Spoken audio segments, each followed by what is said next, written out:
Hi, welcome or welcome back to my channel. I'm Temi, I'm a reader and a researcher, and on this channel we talk about books and also doing my PhD. I'm going to talk a little bit really quickly about doing my PhD because even though today we are talking about books, I'm going to be talking about the 3 books that I read in September and then also a couple of books that I'm reading right now. I just wanted to give a little FYI, if anyone's interested, as to where the PhD vlogs have gone. So I am entering my 4th year of my PhD as a part-time student, and I actually took a interruption at King's College. You can do an interruption for up to a year, I think perhaps even up to 2 years. For whatever reason you explain, I said I am working again and, it's difficult to do a PhD. Even though I have funding for full time, it doesn't cover my expenses, so I had to work again. And then just like living with long COVID and the world, I needed to take an interruption to be able to not burn myself out and also just like try to live well under capitalism. And so my interruption ends in November. And so that means that the PhD will begin again. Even though I have been writing this summer, I had a chapter that was due, which is based on my theoretical framework. And I submitted that for an edited collection, an anthology, which is going to be published, like a book that's going to be published, I think, next year. So I have been writing. I finished all my data collection. So from November, December onwards, I have, I think, my plan until June. I will be doing data analysis and first and second round qualitative coding for my thematic analysis. And then I will just be writing up everything, hoping to submit a year from June. So June, summer 2026. I really want to be done with this PhD. So that's that update. Other than that, let's get into talking about books.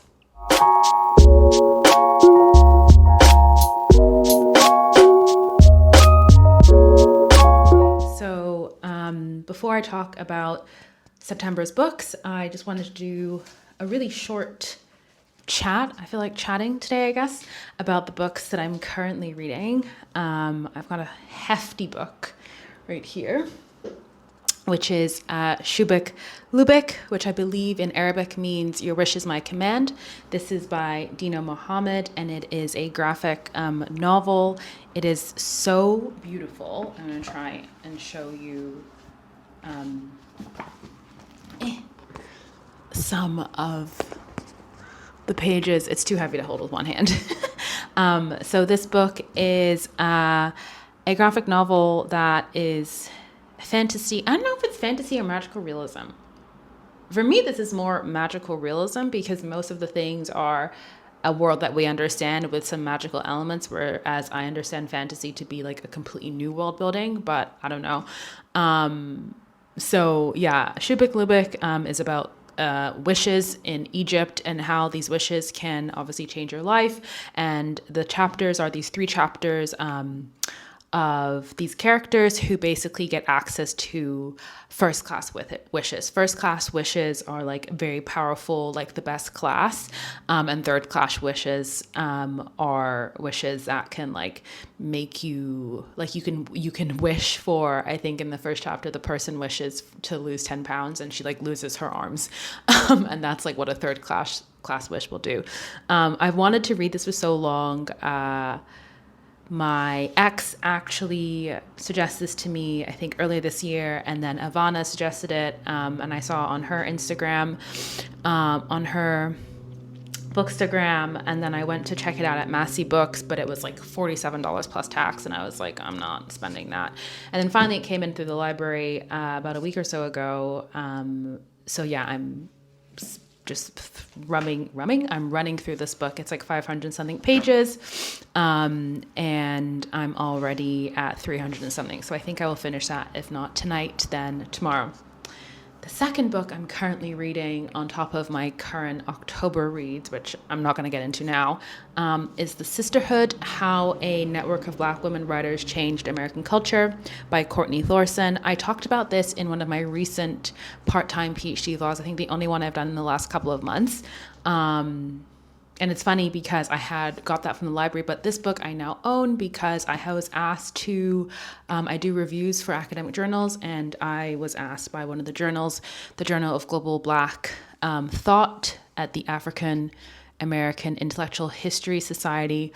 Their editor there reached out and said, was I interested in doing a review? And I was, because first of all, anything about Black feminisms and the group of women known as the Sisterhood. So in this photo here, you have Toni Morrison, Alice Walker, Nzotake Shange, June Jordan, Audre Lorde, Paula Marshall, Margot Jefferson, and a few others. So very huge names in African American literature make up this group called the Sisterhood. And the Sisterhood was basically this political activism network for Black women.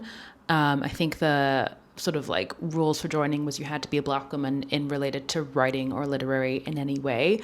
And I think they met every month.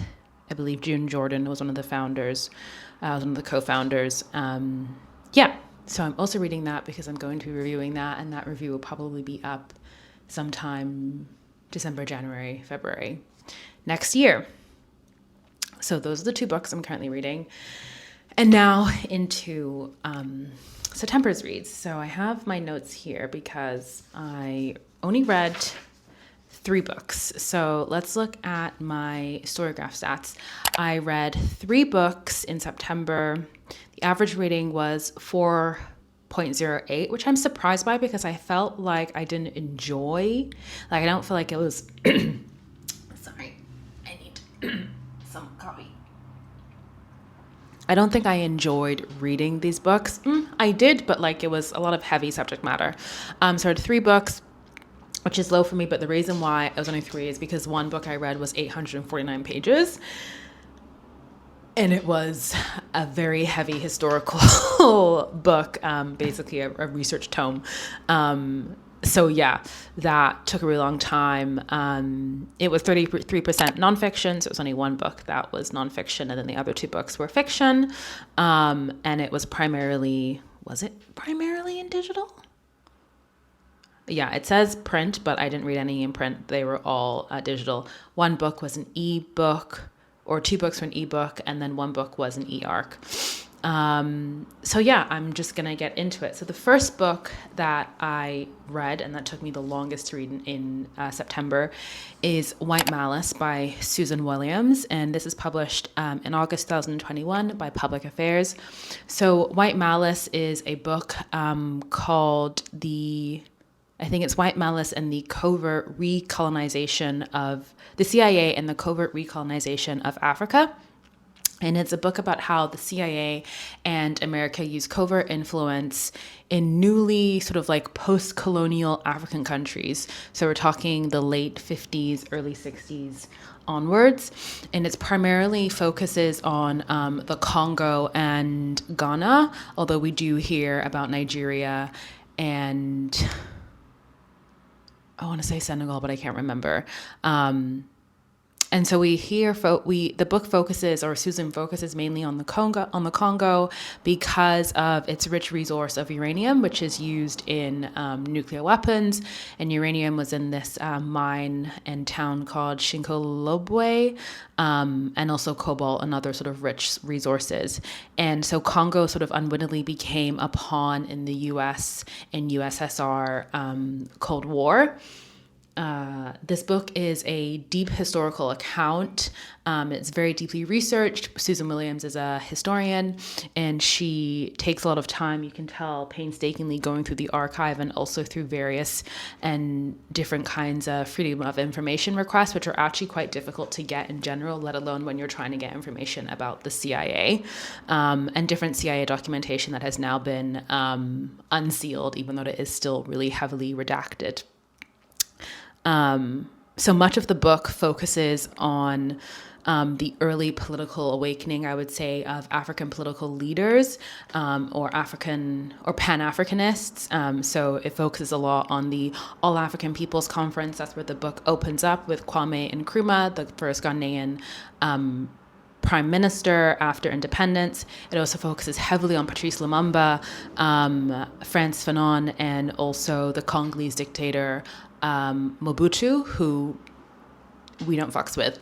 I think what really, I mean, I knew this, but I think what really struck me in this book was how much the CIA and therefore the American executive team, in terms of the president, did not care about, obviously they didn't care, but they simply only were interested in extracting resources out of the Congo and Africa in general, and also in beating the USSR. And so because of this, Patrice Lumumba became a target for them, because he was very radical. He was a Pan-Africanist, and he was also someone who was, to his detriment, quite naive, and also very much believed in the same way that Martin Luther King believed in nonviolent protests and nonviolent escalation. Congo obviously was Belgian occupied. It was a Belgian colony. And so they also are involved here. But Susan Williams focuses primarily on the US, CIA, and sometimes on the UK as well, because obviously Heart of Empire is not going to get away scot-free with anything to do with African countries. So that the book really talks about how the CIA had all these tentacles everywhere in different African countries, also how they were able to place agents in the UN, and also how they had so many different efforts in the Cold War. And this ranged from obviously their agents, but also they fronted efforts in culture and arts. They had magazines, they had concerts, they had conferences, they had radio stations in order to spread the propaganda of the US. The book also really highlighted for me the uselessness of the United Nations. And again, this is something that I think I knew, but just to sort of read far back into history and how useless they were. And the core sort of like conceit, I would say, of the book focuses heavily on how certain CIA agents really disliked Lumumba, and this dislike, which was developed from an anti-African, anti-Blackness, really resulted in their involvement of trying, and unfortunately successfully, in assassinating Lumumba, because they saw him as a threat to their access to uranium. There's only two things I'll say about this book. It was very frustrating. It was a very irritating read. Not so much about the style or the writing. I mean, it's kind of like this, it's not a linear read. So she starts at the All African People's Conference, but it doesn't go on from like 1960 onward. She flips back and forth. And I think it also requires a gendered / African feminist perspective, because she does touch on some of the African American and Black women who are also involved in politics at that time, but mainly focuses on the African men politicians. I really enjoyed this book in terms of how much I learned. I think I rated it 4.5, and I also think it would be a really great companion to Walter Rodney's How Europe Underdeveloped Africa, and that is a book that I have been meaning to read. So yeah, that was White Malice. The second book that I read was I Never Said I Was Brave, I believe, and that was an e-arc by NetGalley. It is published really recently, in August 2024. Sorry, this is by Tasneem Jamal, by House of Anasi Press. I'm just going to get up my notes here on my iPad, because for some reason I split my notes in my notebook and also my iPad. I'm wondering, do people actually use the review section? Most of the people that I follow or like in my community on Storygraph don't like write reviews, but I find them very helpful to help me remind myself of like what I actually thought of the book, and also for my monthly roundups. So this book tells the story of the friendship of two South Asian immigrants, women slash girls. We see them at girlhood to womanhood, to Canada, I think particularly to British Columbia and Ontario. And we follow them, from childhood to adulthood. And the point of view of the narrator is what we are reading. And this is an unnamed narrator. And we hear, and she's one of the girls in the friendship. And then we hear about her and then also this other girl in the friendship slash woman, Miriam slash Mary. I'm just remembering now that actually a lot happens in this book. There's quite a few subplots and subthreads, and it is a mix of, I think, a character study and also being quite plot driven. I really inhaled this book. Like, it was just such an easy read for me. Tasneem Jamal tackles the differences between Miriam and the unnamed narrator really cleverly. We only really hear about Miriam through the perspective of the narrator. So we obviously are having one side of the story, and we have somewhat of an unreliable narrator. And I'll say more about that later. So we are hearing about Miriam and Mary through the unreliable narrator, and who herself, she speaks directly to the reader as though it's almost as like we're reading a diary. Like, it's like almost like we're having a conversation. It feels like an oral history, and we're hearing the story of her life. I really loved getting to know these characters, even though tragedy awaits. And I would say there is a really heavy content warning or trigger warning for death by suicide in this book. Thematically in this book, Tasneem tackles questions of loss and envy, as well as sort of this recurring questioning, which is why I talked about, or I mentioned the unreliable narrator, because there's this recurring questioning of, are our memories accurate? How can we know that our memories are accurate? And how can we trust them? Because they often help inform decisions we make for the present and can then change and shape the future. And also sort of like how we reshape memories depending on the relationship our current present has to the past. Overall, I would say this is like a really simple story. Like, there's nothing, it's a story of friendship, and that's very much it, but it's not a simple book. And I would really recommend this if you like books about girlhood, about women's friendships, because it's really interesting. And obviously there is that kind of like very stereotypical discussion of immigrant lives in Canada, but it's not the very, again, stereotypical, like, my life was like different. I'm not Canadian enough for the Canadians. I'm not Asian enough for the Asians. It doesn't talk about that. That's just sort of more in the background, in the context, as an antagonist to the decisions that the characters make. So yeah, thanks to House of Anansi Press for that e-arc.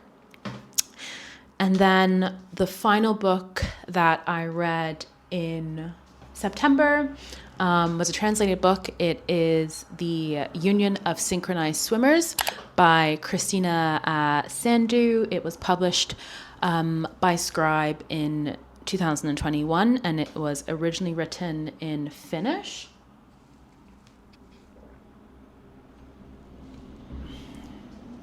So good. Christina is Romanian Finnish, I believe, and this is very interesting because she actually translated this book herself from Finnish to English for the first time. I think it was published in English. I think it was published in English for the first time this year or last year. The Union of Synchronized Swimmers is about 6 girls, and then we see them at adulthood again, who are swimmers and who defect from an unnamed country that is behind the Iron Curtain. The style of the story is that it changes perspectives between the first person of each girl. We're reading about their life after they've defected, and then it flips back and forth between each story of the girl, of each of the 6 girls, to sort of vignette interludes of how they came to be swimmers and how they were able to escape. I would say if you read the blurb or if you read the synopsis of this book, the expectation might be different than what the actuality of this book is. This is like prose, but it is written like poetry. It is a very lyrical type of book. It is very fluid.